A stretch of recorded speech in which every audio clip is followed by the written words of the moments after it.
Tinangay na ng ulan ang buhangin na tinampak. Paano kasi hindi pa nilatagan ng konkretong simento? Yan po mga kabayan, ito na po yung mismong SLEX TR4 portion ng Santo Tomas, Batangas. Napakalapad na po mga kabayan itong tambak rito.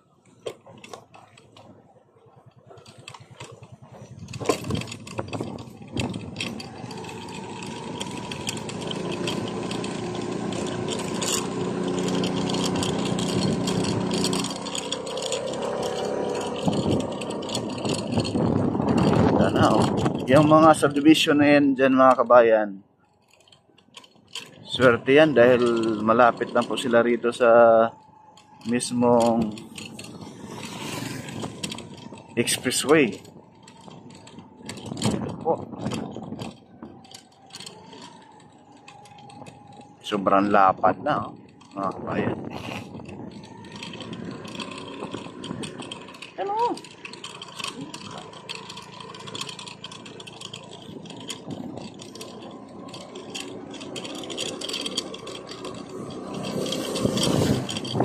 Lapad na, formado na rito.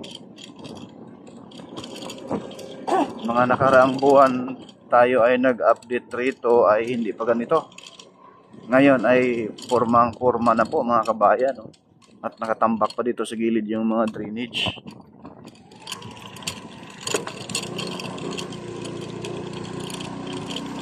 Kawawa yung subdivision doon sa baba. Bagsak doon sa kanila yung tubig yan. Okay, ang taas na po nito. Itong expressway ay sobrang taas na. Hindi naabutin kahit anong bagyo, kahit anong ulan.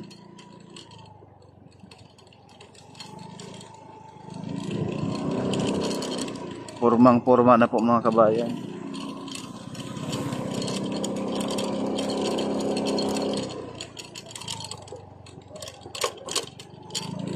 Dito sa baba, dyan banda ay hindi pa nila na tambakan. Pero ito yung alignment. Yan dyan mga bayan, yung may harang dyan, yung may barrier na yan, kulay orange. Tatambakan pa yan. Dahil mayroong ano dyan drainage. Mayroong ginawa silang ano dyan, malaking drainage mga kabayan dito. Ayan o. Yan. Tinambakan na pala, ayan o. Yung ano, itong simento na to solid mga kabayan. Yan sa baba. Yan po ay dambuhalang ano yan, drainage. Na sobrang laki yan mga kabayan. Kaya yung mga subdivision sa baba ay kailangan din nilang mag-ano ng ano doon, malaking drainage. Diyan sa kanila bagsak na tubig rito. Galing bundok.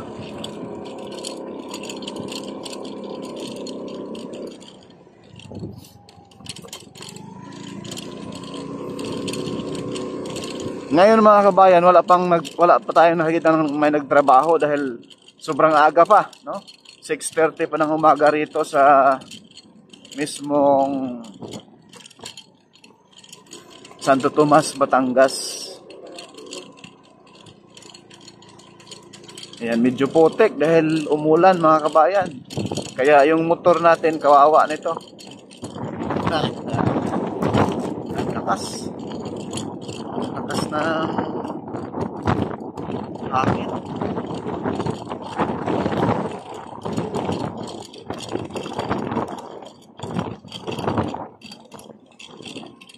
Formado na.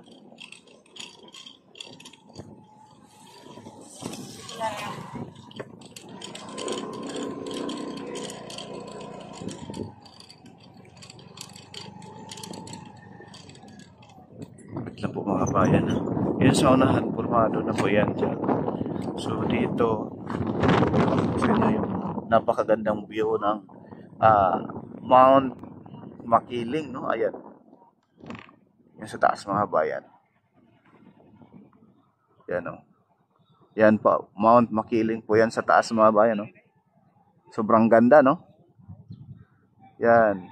Yan po ang makikita ninyo pag ito ay magamit na po sa publiko.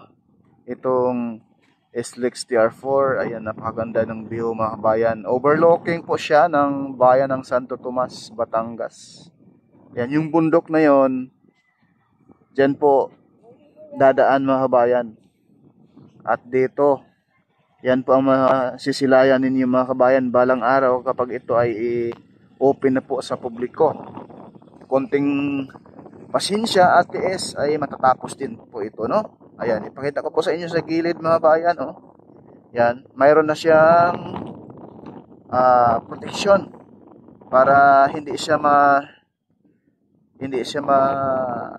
tangay ng tubig ulan itong nakatambak ng mga lupa rito, mga buhangin. Ayan, oh. Yan, kita nyo mga kabayan. Ayan. No? Ganyan po mga kabayan. Yan po yung alignment. Yang tulay na yan na napaka-solid yan. Sa ilalim yan, yan po yung service road. So yung expressway expressway dito sa taas dadaan mga kabayan. Kailangan itong lupa ito, naka-align na po to doon sa pinakataas ng simento na yun sa unahan mga kabayan. Naka-label na po yun siya. Pero dyan malapit mismo tatambakan pa yan. Pag matambakan na yun mga kabayan, hindi na tayo makadaan rito. Posibleng drone na lang tayo, no? Sa unahan, may ginagawa rin doon. Yan po mga kabayan, kaya konting pasensya, matatapos din po ito. Wala ba ka?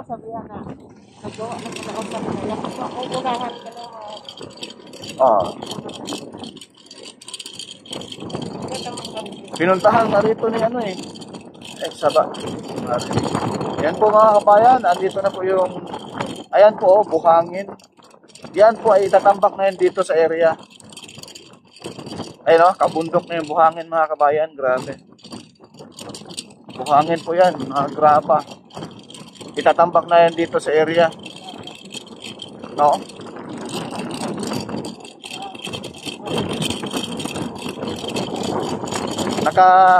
Ganito na po yan mga kabayan, no? Ito, ganyan na po yan, ilatag na nila. Dahil January nito, start na ang paglatag ng simento. Yan, sobrang kinis na po. Okay.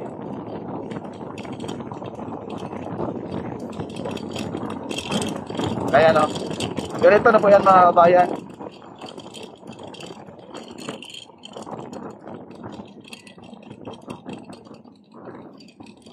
Kapag matapos na po itong expressway na ito, talagang mabubusog ang inyong mga mata at marirelax mga kabayan sa expressway na ito dahil sa mga tanawin.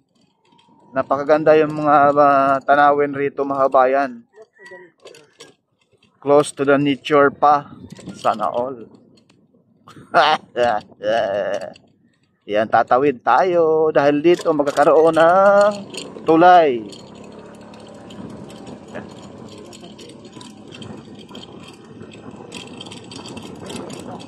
Sobrang kinis. Pwede dumaan dito mga kabayan ha. Pero hindi pa semento. Ang dumaan rito yung mga ano pa lang, mga VIP like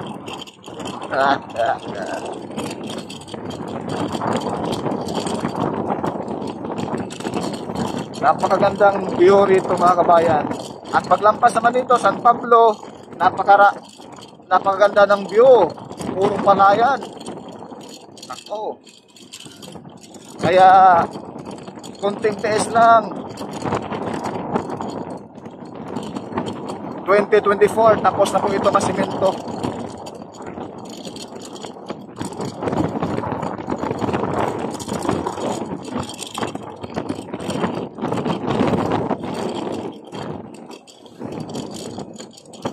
Ang ganda ng view mga kabayan.